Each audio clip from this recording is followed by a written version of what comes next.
Hey, everyone. Hello, world, Facebook world. Kristen Kidd Photography here, and this is our Woman's Best Friend Volume 2 celebration, but really it's Woman's Best Friend just celebration. We're just celebrating the whole thing. And so I am here with some very special ladies, women that have participated in Woman's Best Friend Volume 2. And we're going to hang out. We're going to chat a little bit about our favorite thing, our dogs, and about some of the other women who are featured in Woman's Best Friend Volume 2. And then we're gonna hear their stories. So I'm so excited for you guys to hear and to be a part of this celebration. Woman's Best Friend was started in 2019, and Volume 1 raised $7,000 for Harley's Haven Dog Rescue. Volume 2, which we're celebrating tonight, raised $10,000 for Brandywine Valley SPCA. And Volume 3, well, we're currently accepting submissions for Volume 3. So we're very excited about that. So without further ado, let me introduce you to these lovely women and their pups. First up, we have Hannah and Owen. So you guys can, hey, where did Owen?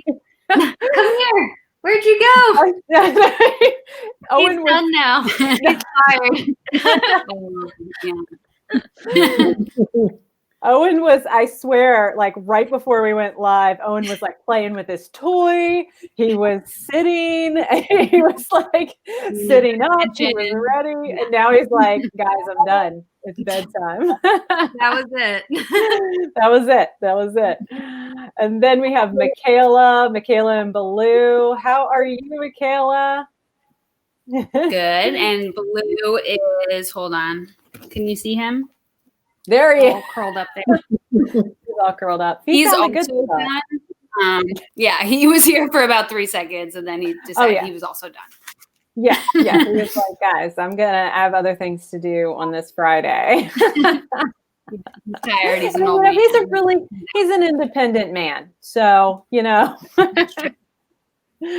his most endearing quality. Yeah, it really is. It's quite charming. Tracy, pretty in pink. How are you? Hi, I'm good. How are you? Great. It's so good to have you here. Is Evan Petunia anywhere? Down here, if you can see her. Me. She's on the floor. Oh, there's all my decorations. She's down there somewhere. Always at my feet. That's great. She's chill. Yep. Always chill, just hanging out. Yeah. So you have to tell us a little bit about the beautiful and lovely Evan Petunia. So tell us about that name.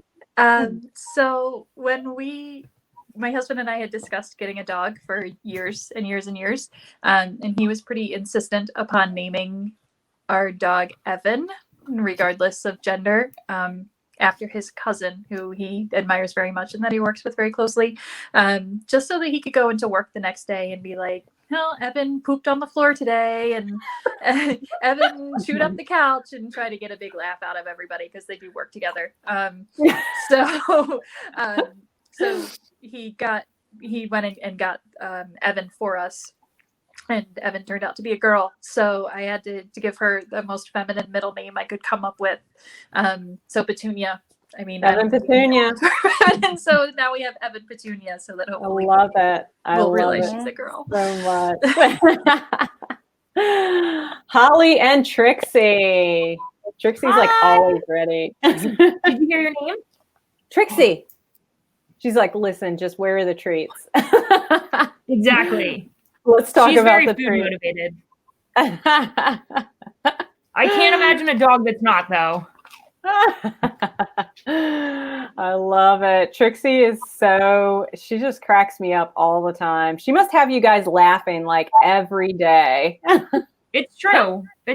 She is like a one-woman comedy show full time every time we look at her. She's so awesome. Good to have you guys here. Good to be here. Thank you. Then we have Linda Torelli, the wonderful Linda Torelli, and tell us where you fit into the Woman's Best Friend Volume 2 landscape, Linda. Oh my gosh, I am the observer of all these amazing stories and amazing connections. So I work at the Brandywine Valley SPCA and have worked with Kristen for a number of years. So I was really pleased when she approached us about the project. I think a lot about the work we do as not just saving animals. I think people think when you work at an SPCA, it's all about saving animals. To me, it's about the connection between the people and the animals. And that's really a belief of our organization. You know, if you look at our programs and how we focus on things. So I just thought this project was a beautiful way to honor that. You know, when there's a rescue, in a lot of cases, it's not just about touching the life of that animal, it's about touching the lives of the people. And this project is really a beautiful way to show that. So I appreciate all of you sharing, and I just get to be a witness of all this amazing work. Yes. Linda, you're really, you're also very much a sanity saver, and you are the great orchestrator of much of the magic that happens. Certainly the magic that happened with Woman's Best Friend Volume 2, and a lot of the continual magic that happens at the Brandywine Valley SPCA. So it's always great to have you here, always great to work with you. So we're happy to have you as well. And I'm just going to let everyone know that I'm embarrassed to say I made arrangements for my dog not to be in the room. My dog Savannah, she's pretty amazing, and she's a wonderfully intuitive dog, but mostly on her own terms. And she's a husky mix, so she's a talker. And this is the time of the night she demand speaks for her walks. Yes. So a friend is out in the neighborhood with her right now, but she's my wonderful companion, so you don't get to see her tonight. For that reason, she'd take over the whole show if she had a chance to yell through it. Michaela has met her. She goes from completely silent to lots to say.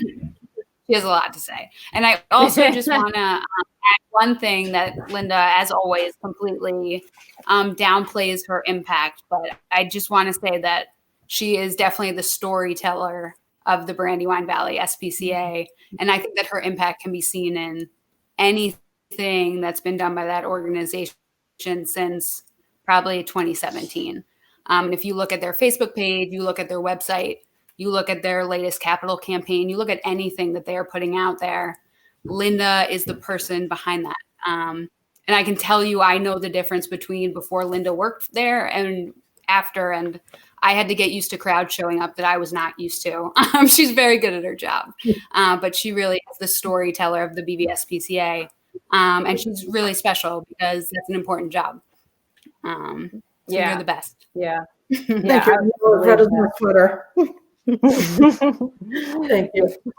Yeah, absolutely. Linda is a total powerhouse, making the magic happen. Thank you. Linda doesn't like the spotlight, so Linda's like, next person, please. Not person now. I get that. Well, I paused on this comment that popped up because I just wanted to say hi to Peggy Del Fabro, who was part of Volume 2, as you ladies know, her dogs Rocco and Chico. And she says, congratulations, Volume 2, sitting here with Rocco and Chico. So, hey, Peggy, thanks for joining us. Always great to have you on these live casts as well. And in my heart, I'm hugging Rocco and Chico. They're just so sassy, and I love them. So, hello, Liz, Bruce Wayne, how are you? Hi, everyone. We're doing very well. Bruce is very excited to be in front of a camera. It's one of his favorite activities, which is part of the inspiration for us joining Women's Best Friend Volume 2. He sees the ring light come out, and he's just ready to go. Always ready. Loves to pose. Bruce Wayne is always a superstar. And so, and definitely a crowd favorite too. And I just, anytime a photo was going up of Bruce Wayne, everybody was all over it. He's just, and I have to say, I've loved following your feed on Instagram and following you on just social media in general. It's it's never a dull day. You guys are always up to something amazing, which I think is the heart of your story as well. I think so. It's just the two of us, and quarantine's hard when it's just you and your dog. But I've been so grateful for this opportunity to be working from home and to be able to spend every single day with him. When I actually physically go back to work, we might have some separation anxiety issues, but I'm working on that. But yeah, he's the life of the party everywhere he goes. He has a huge personality, much bigger than his 10-pound frame. See, he's jealous that I'm talking and everyone's not doing and awing over him. But he's a special guy. Yeah, he is. He is. He's just, he's so much fun. So we're so happy to have you guys here. So I would love to hear from each of you lovely ladies what maybe a couple of your favorite stories were in the book. And so, I'll start with you, Linda, and ask you what were a couple of your stories that really stood out for you? I mean, I know every story is special and every story is awesome, but what were a couple moments in the book that resonated for you? Well, I'm going to stay away from the stories that we're going to hear today from the folks who are with us, and a couple that stood out to me. And forgive me, because as a good animal advocate, I remember the dog's name before the women's name always. Yes. But Willow and her, what was her? Jenny. Yeah. Obviously her story of her health and her treatment, was heartbreaking. But the thing I enjoyed most about that story was the intuitiveness of Willow. So maybe for folks who are watching, or if anyone doesn't quite remember that story, Jenny was diagnosed with breast cancer and had to go through surgery and treatment and, some really difficult things for anyone to face. And I thought it was really beautiful how Willow really adjusted her approach and her tone and really read her relationship to know what her person needed at that particular time. Mm-hmm. And it was just a beautiful story, and it really resonated to me as far as what makes that connection so special and what, makes these dogs part of our family. Yeah.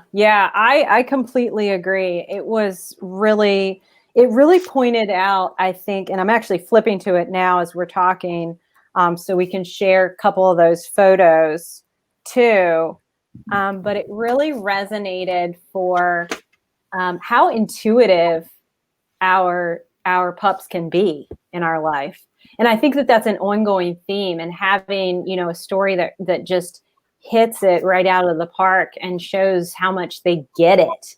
They get the good, they get the bad, and the everything in between. And they just show up every day for us. So here's Jenny. And look at the smile in that second picture. What's that? What? Look at the smile in that second picture. I know. The second picture reminds me of have you seen those memes that are like, is it Pitbull or is it a seal? Yeah. Their hair is back. They look like a seal, and I love it. But that smile, that radiating smile, is just amazing. So I agree. I love that one. So Tracy, what about you? What were a couple moments in the book that really stood out for you that you loved? So I really loved Michelle and Mac's story. And that, Mac had such a tough life before Michelle came in, and, that they had like kind of a rough start of things. Evan, Petunia was kind of the same way. She came to us, we got her from the SPCA, and she had the markings around her neck of being tethered for so long, and just kind of how you kind of grow together. And bring each other out of your shells and just show love to one another, and what a difference that can make in both of your lives. So Michelle and Mac's story really resonated with me a lot. Yeah, it was really powerful. I 100% agree. And I love, there's something that you just said that I think is so important about the project, which is you were saying how it resonated for you that Evan Petunia kind of had a similar start to life. And I think one of the most important things about Women's Best Friend is that people in general, but particularly because women are being featured, women see that they're not alone in their experiences. And in our rescue stories of adopting rescue animals as well, but also in our experiences in life as well. And so we can kind of see, oh man, someone else experienced that too. And I think that's a really wonderful aspect. And so I love that. And yeah, Michelle and Mac's story is just so powerful. He's really living his best life now. Do you have that spread open in the book? I have it marked. Yeah. Yeah. Flip that around so people can see it. If you don't mind, dear. Don't mind. I'll try Those to are reuse beautiful, and I have to say Later. they are classic Kristen Kidd photographs. Those shots. They're Yeah. beautiful. They're really, That was really beautiful. fun. Yeah, man. You know, any opportunity to hop in the water. I feel the same way that the doggies do. I'm like, guys, let's go swimming. Well, There in was that something moment, in her though, you're really story good with that moment. There was something in her story that really resonated with me too, that she said, after 3 years, he's like a completely different dog. And I think that's so important because when you walk through a shelter or you're looking at random pictures that are posted on a rescue's website, you know, that dog is certainly in a state of transition. And that dog may need some time once they get home. So I think that like that is so important that, you know, after 3 years, not everyone has the patience for that kind of commitment. She's awesome, Yes. but in general, it's definitely a transition, and seeing that and recognizing that, you know, outside of the shelter, outside of the rescue, once they're home, they're completely different dogs. And that's like super important. So I loved Yeah. her story, and I love that she said that. Yeah. Yeah. I think that's a beautiful point that you make. It's so true. And it is like, I think Linda and I, when we were doing the live cast several weeks ago, you know, we were just talking about that importance of allowing for that time of transformation. And like you said, Michaela, like 3 years is a long time to hold in. And God bless her too for recognizing. I think what resonated for Michelle was that she just saw that everybody else had given up on him. And so, you know, her being able to see that and be like, I can be the human that makes a difference in this dog's life.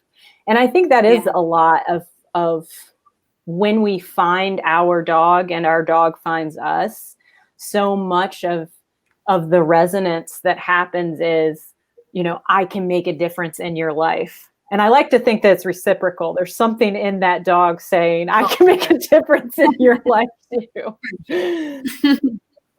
Human, you're going to need me. Wait. So Liz, what were some moments that stood out to you? What did you love? I think my favorite story is our cover models story, Jacqueline and Timmy. I really just resonated with the trauma that Jacqueline had felt in her life and how she found healing through her relationship with Timmy. And I thought that was really great. And then to take that love and spread it even further by fostering senior dogs and bringing, you know, senior Chihuahuas into your home, that can be very challenging. As an owner of a senior dog who's starting to get a little grumpy, that can be something that is intimidating. But like to kind of take that love and spread it even further, I think is just so remarkable. It is. And her heart for senior dog rescue is extraordinary. And it was a realization that she came to the place that the role that Timmy played in that and what he brought to the table and how he helped senior dogs come in and be ushered into that space and feel confident or loved, or and that is remarkable to see how they're a team. They're a team that makes senior rescue happen, and that it's so powerful. So yeah, without each other, neither of them would be able to like bestow this gift onto these other dogs who are so desperate for some love in their lives, regardless of their situation before. Now they're coming into a loving home that has another dog that can kind of show them the way, and then this, loving caregiver in the home as well. Yeah, 100%. Absolutely. So beautiful. And representing for the senior pups. Love it. Yes. So Hannah, I don't think we got to you yet. What stories or what moments in the book really resonated for you? What did you love? I loved reading about Phyllis and Remington. And yes. Right along the vein of what you were saying before, like it's so important to have these difficult conversations, especially those around like mental health in your adolescence and in your early 20s, which is right around where I am. So I really resonated with her story and how much her dog has impacted her and supporting her mental health. I think that was really important. It was, and every story in the book needs to be heard, but her sharing about her experience and how, there was a point where she just wasn't, she didn't necessarily just want to be around anymore. Mm-hmm. And how she described that Remy held the space for her in between her realizing that she wanted to be here for herself. And it's just mind-blowing to think about that and to consider that power that a creature can have, and that place that a creature can have in your life where you can feel like, I don't know if I really want to be here anymore. And a creature to hold that space for you until you can realize that truth for yourself. And I just totally blew me away. So do you have that open, Hannah? Yeah, share those photos. Wait, where is it? Yeah, there you go. I know it's so hard. Yeah. I really wanted to capture her on the front porch with Remy, because she has this moment in the story where she talks about her coming home, and that's actually her home that she came home to. Wow. And Remy, like, being the first one to greet her and what that meant to her in that moment to be greeted by him. And so being able to photograph the two of them together on those front steps where he greeted her in one of the most important moments in her life, was such an honor. I think that's the other thing, is it's such an honor to be brought into each of your stories and to hear the core of your hearts, each and every single one of you, and to be able to see that love and that light come to life. And then to reflect it back to the world and reflect it back to you. So it's such an honor. So Holly, my dear, and Trixie, still here. What were your favorite stories? I was really inspired by Ginny and Chloe. And yes. Chloe's face is just kind of like Trixie's. I love a good snaggletooth and underbite. Got a little smush going on. Yeah. Yes, the brachycephalic dog is where I am at. So they just seem like such a loving couple, and to see that she's really gone through some tough times and found Chloe as her confidant is just a recurring theme for sure. But you can just see it in these photos, like how much fun they're having and how cozy that session was. Yes, I know. And so, and the whole thing began. So Jenny painted this beautiful picture of her and Chloe's morning routine, which was like breakfast in bed with cartoons. And Jenny, I could see you and Holly Holly, I could see you and Jenny like totally hitting it off. Like, kind of like the same energy, same vibes with life. So that makes total sense to me. But so she described this morning routine of like breakfast in bed and coffee and morning cartoons. And it was just kind of this touch point, this core of like goodness, that our dogs remind us of, and we create with them, and they, it's just this magic that all melds together. I don't know necessarily if she would have her morning coffee and breakfast in bed with her. And just to be clear, Chloe has breakfast in bed too, and watch the morning cartoons. I don't know if all of that would happen if it weren't for Chloe, right? And so seeing all of that magic come together, it was so much fun kind of recreating the essence of that.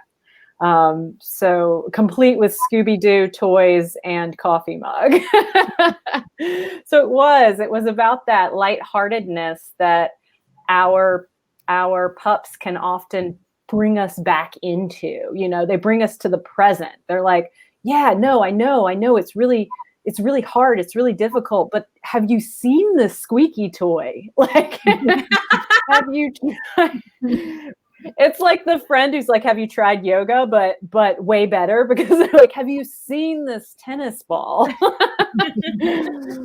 And you're like, yeah, you're right. What was I even thinking? Holly, do you have that spread open in the book? I do. Can you share the photos? Yes. Look at that face. I know. Chibi little face. I love that head tilt. It's so good. There's Jenny. Jenny's chiming in now. Wait, what did she say? She said, oh my God, she's so smushy. She says, it's like I can't have fun without her. It is a lot easier to have fun with a dog in your life. I mean, it really is. It's so much easier to have fun. And she says, she verifies that breakfast in bed with coffee and cartoons would not happen without Chloe. So we have verification. Oh my gosh, that's perfect. I love it. Oh my gosh. Thank you so much, all of you, for sharing some of your favorite moments from the book. So just really, really quickly, I just want to kind of go around and hear a little bit about where your love of dogs began. I don't think I've ever asked any of you this question. And so, Liz, let's just start with you. How and when did you first fall in love with pups and doggos? It feels like I always have. There's always been dogs around. Growing up, our family are big dog people. It's kind of always been there, and I think from such a young age, like still crawling and being around dogs kind of like takes a little bit of that fear away too. That it's not even if it's a big black lab running towards you, they might tackle you, but you're probably not going to get hurt, and I think that kind of took a little bit out of it. Wrestling with labs is one of the best activities. If you haven't done it, I highly recommend. My brother has a 1-year-old black lab named Meadow, who is just loves to tackle you. She thinks Bruce's tongue hangs out and she thinks it's a treat or a toy or something, and she'll nibble it and like pull it a little bit. He doesn't like that. That's what's turning him into a grumpy old man. But I think it's kind of always just been there, being around dogs. And I think, a kid with a dog is just a happy kid. So, and a happy dog. So I think the earlier you can get around dogs, the better. Yes. Well said. Well said. Well, before I hop around and ask the rest of you ladies, we're going to introduce Jackie. Jackie's backstage, and she's one of the Women's Best Friend participants from Volume 2. So we'll let her in. Hey, Jackie. Hey, I am so sorry. I clicked the wrong link and then I got confused and I couldn't figure out how to join and it was a mess. But we are You're here. here. You're here. That is okay. You know what? I feel like now navigating the internet a lot of times is like GPS and directions. And so you're like, I took a wrong turn. I don't know where I am. Yeah, it's just been a mess, but we got here. Yeah, I've done the same thing. Maybe you guys can appreciate this as well. I've done the same thing with meeting links. Like there'll be like a Google Meet, and then there'll also be like a Zoom Meet, and I click the wrong one, and I'm like, I don't know where I am. I'm just sitting in a waiting room. I don't know where I am. That was me. That was me. Exactly. So, hey, Zona, how is it going? Oh, precious Zona. Cuddly. I Yeah. have a question for you. So sweet. Arizona, because having read your story and knowing that Zona's one of our dogs. Yeah. Did you adopt at our shelter?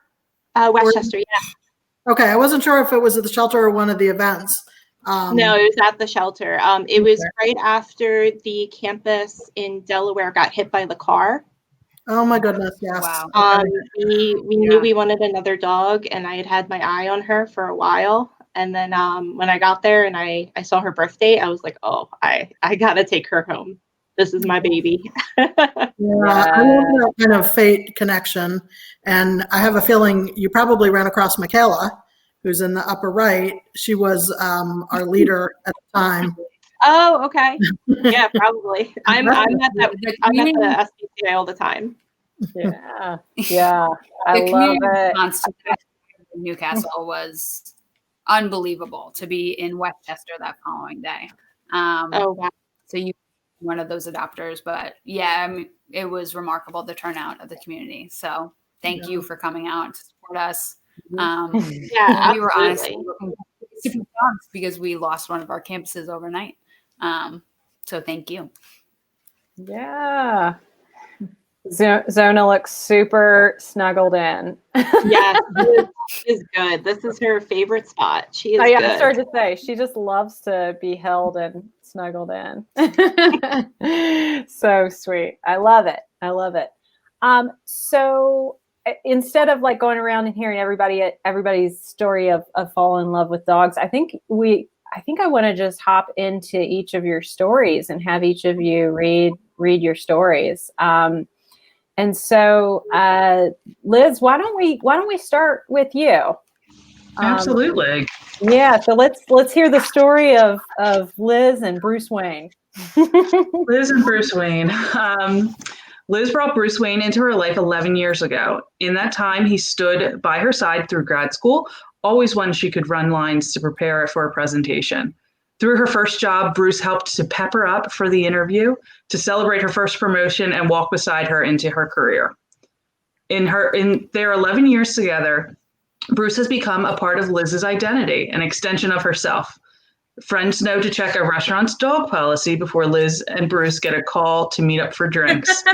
As friends have married, started families, and grown together, Liz and Bruce flowed comfortably into the next chapter together. One group of her friends all had sons and refer to themselves as the boy moms. Liz and Bruce are no exception, as Liz totes her dog mom cred in the mix with her friend's two-legged boys. Bruce is always present with his adoring look, and though he can't really keep his tongue in his mouth anymore, he still offers a reassuring smile too. And he's been staring at me this whole time. He never stops watching me. It's a little creepy sometimes. I'm like, I'm in the bathroom, like, leave me alone. But he's always watching. He'll like peer around a wall to make sure I'm not up to something. It's special. Right, Bruce? Well, I could see him. I could see him, staring at you like the whole time while you're talking. I just love it. And when we were talking about your origin, your love of the love of dogs, I could just see him. It was like, he was like, there were none before me. He loves being an only child. I thought about getting another, but he'll be angry at me, and he'll probably stop looking at me, and I don't want that to happen. So he will live his life as an only child. So what was it like for you to be a part of the project? Like, what do you think what do you think meant most to you about being able to be a part of Woman's Best Friend? Well, I loved it. Bruce loves the camera. So, Kristen, you mentioned my Instagram earlier. It's full of pictures of whatever I cook and then Bruce. And it's Bruce. I get a lot of great pictures of him. He loves to pose. He is like, whatever I want him to do, he will do for the camera. But what I told Kristen when I was there for my shoot, we don't have a lot of pictures together. So it was really special to be able to capture our bond through Kristen's lens. In a way that I haven't been able to do, except for, awkward selfies with him not doing exactly what I want him to do. So it was really great to get not only the beautiful book, but the beautiful artwork I was able to have printed as well. So Thank you, Kristen. Yeah. Oh my gosh. Thank you. Thank you for being a part of this. So Michaela, how about you? You're up next. You have such a beautiful history in animal advocacy, and particularly with the Brandywine Valley SPCA. Let's hear your story about you and Baloo. Sure. So I'm going to just read from the third paragraph, if that's okay. That's fine. Sure. Okay. Michaela walked into the shelter Baloo called home, and her life was forever changed. Not only did she fall in love with Baloo, but she discovered a passion she never knew existed. Waiting there for her with Baloo was a deep desire to help the vulnerable animals within those shelter walls. Once I walked into the first shelter, I couldn't just walk away, Michaela says. She was inspired. She knew she could make a difference and felt a calling. Michaela had never felt that before. Leaving behind her plans for a law degree, she pursued a career in animal welfare, starting third shift as a kennel tech at Brandywine Valley SPCA, which was Chester County SPCA at the time. She worked steadfastly and passionately for years, building a wealth of knowledge and experience. Eventually, Michaela became senior director of operations. An entire life was transformed by Baloo. Michaela marvels, he just got me thinking, there must be so many other dogs just like him.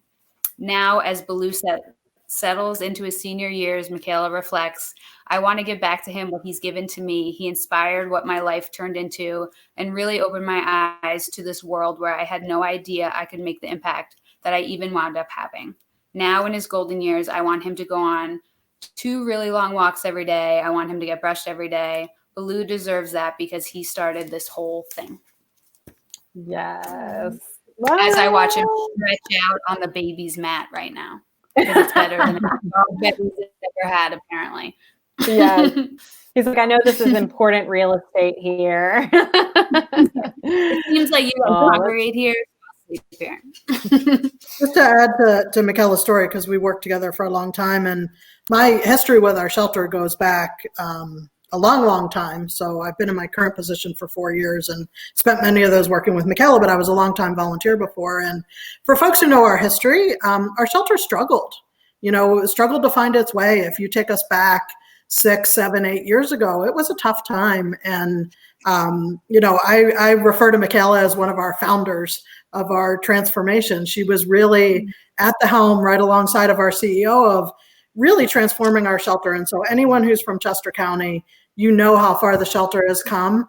And, Michaela's really taken one for the team, by the way. She hates being in front of the camera. So she's here for Baloo and all the animals once again today.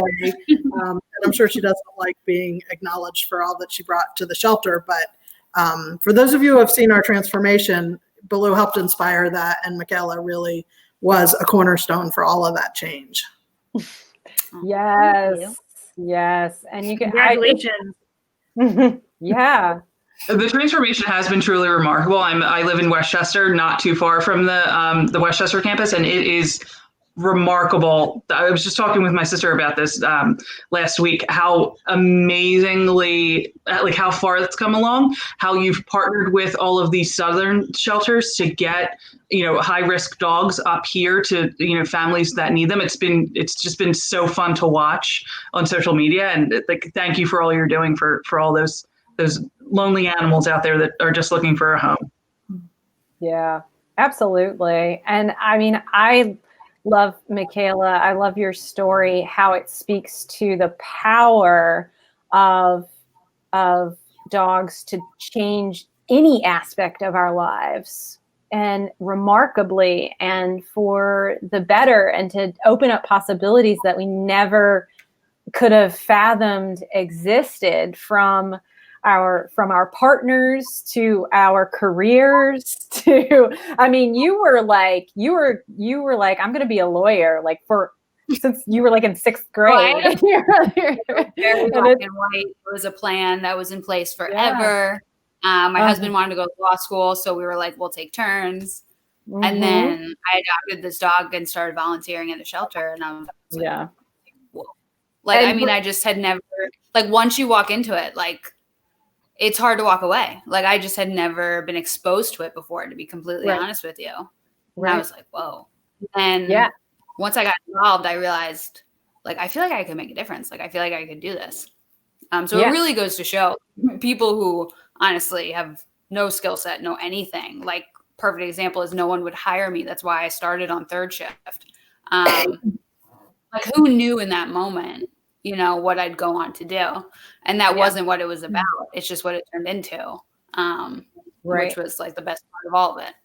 Mm-hmm. Yeah. And I think too, it makes total sense that the heart and mind of someone who is drawn to be a lawyer, then turning to animal advocacy, that's a powerful set of skills, like the type of person who is drawn to that, you know, it's a representation, right? Because that's what law is. Yeah. And to bring that to that level of interest and desire and personality, and to bring that to animal advocacy. Yeah, I have no doubt that you've been a powerhouse in rescue. So it's great to have you here. And it's really important just because it goes back to, you know, a lot of animal control services are county run, state run, you name it. But you're dealing with local government a lot. So it's a broad skill set you need to have, you know, the impact that you want. And I think Brandywine Valley SPCA has done a fabulous job of combining, you know, what you can do when you're focusing on, you know, what your community needs, but at the same time, when you engage your local, you know, politicians, when you engage those people who really have that commitment to the community, you know, what could be done. Yeah, absolutely. It's so powerful. It's so wonderful. And it's so great to have you be a part of the project. And I'm going to put a feather in my hat, because I know that both of you hate having attention poured over you. And so I'm going to, you know, count it as a win for me that I've been able to get you guys on live casts like multiple times. It was a gun to my head, honestly. Like, this is big. Right. Yeah, I get it. All right, Hannah, I would love to hear your story, the story of you and Owen. Owen is also a Brandywine Valley SPCA rescue. And so please share with us about you and Owen. Around the same time, a puppy found himself trapped in a deep, dark hole in Puerto Rico. Hannah, though 1,600 miles away, suffered her own deep, dark hole. At only 25, Hannah endured the tremendous loss of her mother. The gravity of this monumental loss left Hannah sinking into darkness, unaware that the shift her life so desperately needed was waiting a world away. Suddenly, a beam of light pierced through the darkness. A ladder appeared, and a hero from the Sado Project descended and scooped up the puppy. In an instant, the puppy was on a plane, uncertain of the shifting crates, thunderous noise, and an unknown future ahead of him. Moments later, he felt the welcoming arms of a volunteer at Brandywine Valley SPCA. Everything moved at a dizzying pace. First a kennel, then humans, then only one human, the one who mattered most, the one who meant for him and him for her. Hannah arrived at the SPCA that day with plans to adopt a different dog. She had an idea about the dog she needed, but it was Owen who viscerally pulled her in. Hannah reflects on that moment. I don't know what happened, except I knew he was the dog I needed to take home. I was going to do whatever I needed to do to make this happen. Hannah and Owen have unique experiences as they emerged from darkness individually, but once together, they shared their newly acquired wisdom with each other as they slowly learned to trust again. On the first day of his new life with Hannah, Owen stood rigid, heckles up at his first sight of the television. In that moment, Hannah realized that Owen had never experienced a normal puppy life. Every step of the way, She taught Owen as she taught herself. Hannah reflects, it's been a lot of exposing him to the world around him and reassuring him that it's okay. I think it's the same message I needed to hear after losing somebody who I care about so much. It's okay to trust people. It's okay to love people. Go out and experience. He's been a big reason I've been able to go and get back out there. For herself, Hannah has learned to reach out to Owen for the connection she needs. In gratitude, she says, he's been a major factor in trying to sort out how to live and be an adult.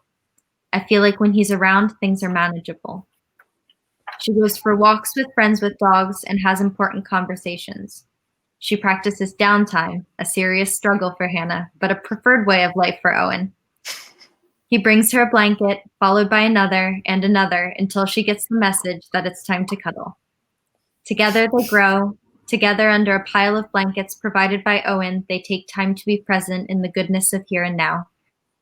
They live in the gratitude of lights shining into dark places and the miracles that lift them into all of the beautiful possibilities and promises of a future together. Oh my gosh, you guys. Thank you so much. Thank you so much for sharing your story and being a part of the project. I mean, it hits so many things for me. And yeah, I know I'm like tearing up. It's so beautiful, but it hits so many things. The impact of the SPCA, the impact of rescues in other countries, the teamwork and the collaboration, and then the fate, the universe, the whatever it is that you want to call it, that you believe in, where you are experiencing something so tremendous and deep, and so is Owen, miles and miles away, and then the two of you meet. It's everything that makes rescue amazing, I think. And our love with our love of our pups too. Absolutely. So, yeah. Thank you so much. Thank you for having me. Yeah. So what was it like for you to participate in the project, and what did you love most about being a part of Woman's Best Friend? I loved just the space to have like an open and honest conversation about things that have affected me. I think it's really important to share the things that are really difficult. So I was really excited for a platform to express myself in that way, and to kind of let people know that it's okay to not be okay. Yes. And that's something that I think Owen's helped me with as well, like giving me the confidence to be able to get up on the stage and embrace telling our story and sharing our story with other people. I don't think that's something I would have done before I adopted Owen. Yeah, so beautifully put. And to me, you touch on a cornerstone of Woman's Best Friend, which is, of course, we are about helping rescues, and of course, we're about celebrating our bonds with our pups. But another element that's so fundamental and so important is about eradicating stigmas and showing that we are not alone, none of us.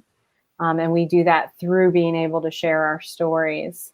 And we're not alone because our pups are with us, and we're not alone because there are others who have experienced something similar or parallel or adjacent to what we've experienced too. So it's awesome. So Holly and Trixie, I'd love to hear your story next. Like Trixie's fading fast. She's like, listen, yeah, the treats disappeared, so she's lost all interest. But she's still with us, so that's what matters. Here, I'll let you look at her while I read, because she's okay. Just like a little I like that. That's a winning combo. Dogs have the remarkable power to create family. Holly eloquently shares this truth as she gushes over Trixie. She illustrates the value of committing to one another and what that looks like in tough times. Holly continues, "We have built our lives around her and her needs, which I think is an awesome part of being her caretakers, because she shows us what family looks like. Like all strong family ties, Trixie represents a sense of home and well-being and togetherness. Holly calls her their North Star and says with gratitude, 'When the three of us are together, I can be still.' As close family members can often be, Trixie is an inspiration to her humans. Trixie holds us accountable to be our best selves," Scudder reflects. "It shows. Every decision from the moment they brought Trixie into their world has been in consideration of how they all can thrive together. The decision to rescue her was deeply rooted in an understanding of dog overpopulation, the plight of euthanasia, and responsibility to work toward the path other cultures like the Netherlands have already laid in eradicating dog homelessness." Scudder and Holly see Trixie as an ambassador to the rescue community and a demonstration of the power of what is possible when we open our hearts and minds. Their consideration of her desire to be involved in every aspect of their lives has led to adventures in attending the Philadelphia Women's March, tree planting, chicken caretaking, and more. They feel the dedication embodied in their family is a two-way street, with Trixie giving back just as much as they pour into her. Holly says we give her a lot of credit for changing our lives in getting us to see things in a different way. We saved Trixie, but she has now saved us, especially now as all dogs have become emotional support animals during this coronavirus time frame. From death row to living her best life, Trixie is my best friend. Yay! Bill. So Trixie Yeah. was actually slated to be euthanized, and someone rescued her from death row in New York City, along with two other dogs, and placed her in a shelter in Landenberg, which is where my husband and I found her 2 years after she was placed there. So she had been returned once, and was notorious in the shelter for like the shit disturber that she truly is. Like, she's very mouthy, she's a maniac. So every volunteer that's come and gone through Companimals Pet Rescue is like, "Oh, I know Trixie. Like, my favorite sweatshirt has a hole in it because of her." So she is like one of those dogs that you have to give everything to her. And my husband and I like structure our entire life around her needs. She went on her honeymoon. I mean, like, no decision can be made without her. And Yeah. that's what family's all about. Like, you know, we don't have a human and we have her. She's just as valuable as any child. She is our child. So we've been displaced because of her. We've had family that sadly have been alienated because of some of her bad behavior. But ultimately, we've decided to make the commitment that she's worth it. And she's committed full time to us. So my husband has just joined us in the room. And as soon as I told my story, she's like, "I would really love for your husband to be involved because he, you know, it's family. We've all made a lot of sacrifices for her." So she felt it would be important to include him. So my husband is now part of the Woman's Best Friend Project, which is another reason why he's an awesome feminist. Yeah, and I think you know, I think that it's important to represent in every volume of Woman's Best Friend that sometimes the story of Woman's Best Friend is the story of a family. And it was just so perfectly illustrated through your story and how you chose Trixie and Trixie chose you, but it was the three of you coming together and working together to create this family and to over and over and over again to choose each other. And I love that. And I love how bold and loving you are about Trixie's individualism and about who she is. Like, absolutely unapologetic. You're like, this creature is amazing and I love her. And she has lots of opinions and a notorious personality, and she is ours. And, you know, Yes. yeah. And being able to, you know, Trixie needs that. that is exactly what Trixie needs in her life. And she's so blessed to have you and Scudder as her dog mom and dog dad. And so, you know, in your story, it just wasn't complete. Woman's Best Friend wasn't complete without that full holistic aspect of the three of you as a family. So awesome. Well, thank you for the opportunity. It was amazing. Yes. And I love like the little vignettes, like in my mind, I could see you guys were, you know, you're talking about, we went to the Women's March, we planted trees, and like, cause you're so involved in making the world a better place as a family and integrating Trixie into that experience. And so I love like the little vignettes that came along with it of your experiences together. She's like marching right along for women's rights. Oh yeah, for sure. It's awesome. Thank you so much. Thank you. Oh my goodness. Tracy and Evan, Petunia. Yes, she's on the floor snoring. You'll probably hear her. Yes. I have a hound that snores too. He's not snoring right now, but just give it time. Yeah, she sounds like a grown man half the time. It's ridiculous. She like shakes the floor. Do you ever have to listen? Let's get real. Do you ever have to turn the TV up? Oh yeah. Yeah, because Yeah, the dog's absolutely. snoring For sure. I've had to like nudge her in bed because she's keeping me awake. every night. And I don't know about you, but sometimes I can't make it stop. Like I'm like really like I'm like, hey man, Oh yeah. Mm-mm. the hound dog Bruce is- snoring. Bruce is a big time Pomeranian's big time snorers. Sometimes it scares me, like it like startles me in the middle of the night. I'm like, what are you doing? How come such a big noise come out of such a small dog? Yeah. Well, now we've got to put it out. We got to put it out in the comments portion now. Everyone, I want to hear who like consensus. Tell me all about your dog snoring. All right, Tracy, take it away. Okay. Evan Petunia arrived as a surprise early Christmas gift for Tracy from her husband, Michael. Tracy wanted a dog for a long time. Michael knew it was the right time, not only because of the approaching holidays, but because it was a day before her brother's birthday. Tracy's brother, Dwayne, had passed away suddenly 2 years prior. At that time, she was in the throes of alcoholism, and Dwayne's death nearly killed her. Tracy faced her addiction in rehab and found her way back to herself. She put her focus into clean living as she struggled to navigate the landscape of her grief.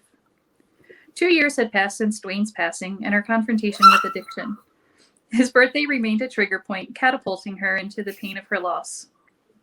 Michael wanted Tracy to experience some joy amidst the devastation. So he went to the Brandywine Valley SPCA and brought home the one thing he knew could lift Tracy's spirits, the one thing she'd been wanting for so long. He brought home their floppy-eared Evan. Evan immediately began transporting her to comfort and joy. She continued to be a beacon for Tracy through trials and tribulations that would follow. There was the ankle injury that rendered her limited in mobility for a year. Then there was the brain injury that forced her to climb the mountain of recovery through speech, occupational, and physical therapy. A cruel side effect of the injury was the negative thoughts and feelings that persevered in her mind. Through all of it, she found peace in Evan. She says, "There is someone here that I don't have to explain this stuff to. She's just there and she knows that I'm hurting. She's just simply loving me." In times of despondency, Evan offers kisses until Tracy can't help but laugh. Tracy describes Evan as her little healer, bringing her motivation and companionship. Researchers have pointed to the presence of one strong, supportive relationship being a key ingredient in the science of resiliency. There is continued exploration into the roles of four-legged support systems in human resilience. In the meantime, Tracy knows that when she looks into Evan's eyes, her eyes are saying to her, "We got this." Yeah. You do got this. Yeah, definitely. With Evan by my side, I got anything. Yeah. Yeah. I love it. So what was it for you that what did it mean for you to be a part of this project? You know, it's funny. Two things. One, I have never had my picture taken professionally before. So this is like my first experience with a photographer in general.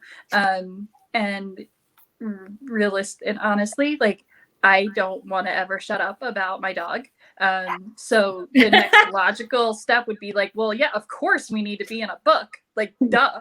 So now we're just like waiting for the movies to come rolling in. Right. But really, it was just so much fun just having that experience and showing Evan off to the world. Like this little tiny hound, she came in from the south as well, with a obviously a rough story, even though we didn't fully know it, we could figure it out.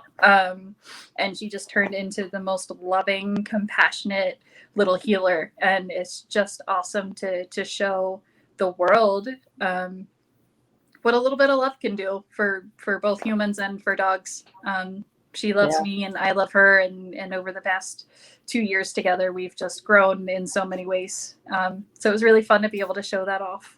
Yes. And your joy, like this photo is like everything. Wait, where is it? I love those pictures. I do. Best life. Yes. You guys are winning. See, that's the photo that says you got this. Yeah, absolutely. Absolutely. This has been awesome. Yay. Yes, absolutely. So I'm going to turn it over to Jackie in just a second. But before I do that, we're going to be bringing everything to a close pretty soon. And so I just wanted to open it up in the comments. If there's anyone out there who has anything you'd love to say to these lovely ladies. We've been having some awesome comments roll through all the way. Lindsay, I've been loving everything that you have been sending this way. She's just been cheering us all on as we go through. So it's been awesome having Lindsay here as well. And thank you, Beth. Beth was one of our participants as well. You recognize her. And so thank you, ladies, so much for saying hi and for everyone who's been commenting. But I do want to open it up to if anyone has any questions for me or for Linda from Brandywine Valley SPCA, or for any of these ladies about their experience or their stories, please don't hesitate to put your question in the comments, and we'll get to that after Jackie shares her story. So Jackie, you and Zona. I was gonna pick Zona up, but she looks very comfortable right now, and I'm afraid she'll growl at me. So she gets grumpy when she's sleepy. That's fair. I mean, yeah, I do too. All right. So Arizona, affectionately nicknamed Zona, was rescued by Brandywine Valley SPCA. And there is a slight typo here. I apologize. I'm just going to edit it real quick. Go for it. Zona's birthday is the same day that my grandfather passed away, which is why I adopted her. Because Jackie was very close to her grandfather, this resonated profoundly with her, and she was immediately drawn to Zona. For some, a connection to an animal can represent a connection to a loved one who has passed away. In a way, the bond serves as a touch point to those who are no longer with us and provides a comforting reminder of the characteristics we appreciated and loved most. Jackie's grandfather was a powerful and constant force in what would have been an otherwise tumultuous childhood. She remembers he was always with me and we always did things together. Most of my childhood, I remember being with him. Despite working third shift at a factory, he was consistently present in her daily life, taking Jackie to preschool each day and participating in her activities. Jackie finds that same consistent loving presence in Zona. She's very sensitive to my emotions. She's always there and makes me feel comforted. Zona keeps the light and goodness of Jackie's grandfather alive and shining, reminding Jackie daily of his consistent presence and attentive nurturing. Love it. Thank you so much for sharing that. Awesome. So share with us a little bit about your experience being a part of the project and what it meant for you. So one of the big things was just giving back to the Brandywine Valley SPCA. It's one of my most favorite places. 2 of my dogs are from there. Penny's back there. She was adopted last year from the SPCA. She's snoozing too. And it's a place where I go to feel happy. I stop there on my way home from work a lot of times, and I just stop and talk to each of the dogs and give them a little treat and tell them that they're loved, and I wish I could take all of them home. And it's always been like a very like peaceful part of my life. And then on the other side of that, kind of as a thank you for giving me Arizona, I didn't just lose the one grandfather. I got engaged to my now husband, and within the time we got engaged and the time that we got married, between myself and him, all 4 of our grandfathers passed away. So it was a really hard time, and a lot of things that I thought I was going to have in my life, I suddenly didn't.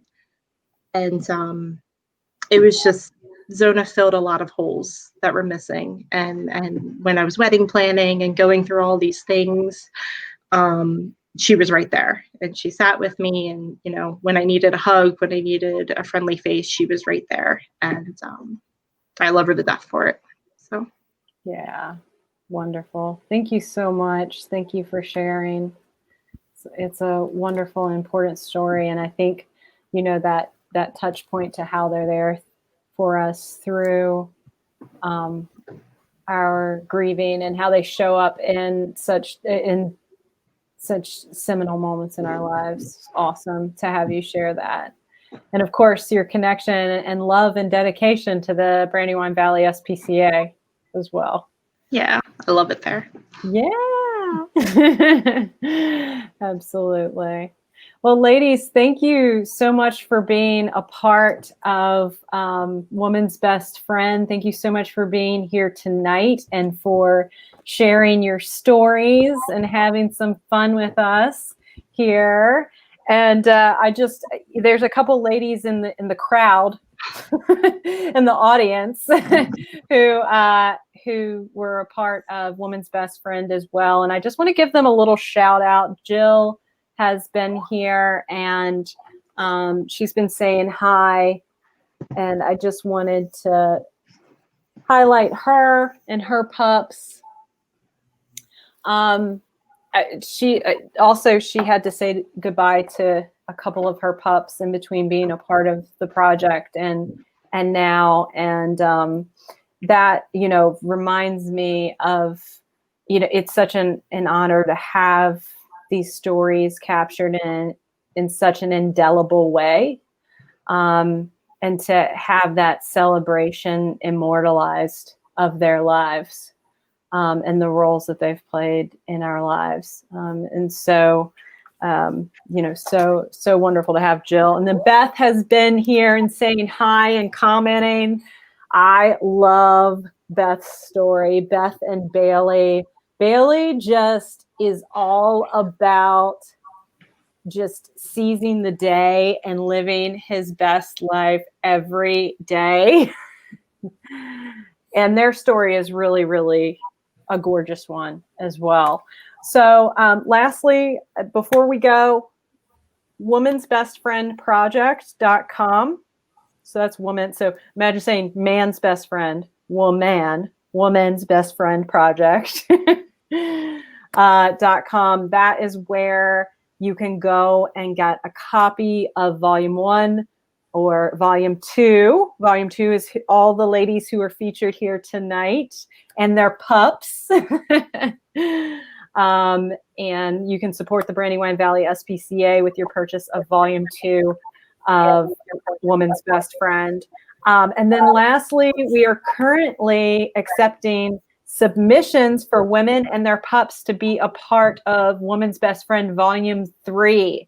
So if you are watching, if you have loved these stories, if you would love to share your story and your bond with your pup, then just go to Woman's Best Friend Project and submit your story there. The Volume 3 that we're currently on the hunt for women and their pups, that is going to be our final volume for the foreseeable future.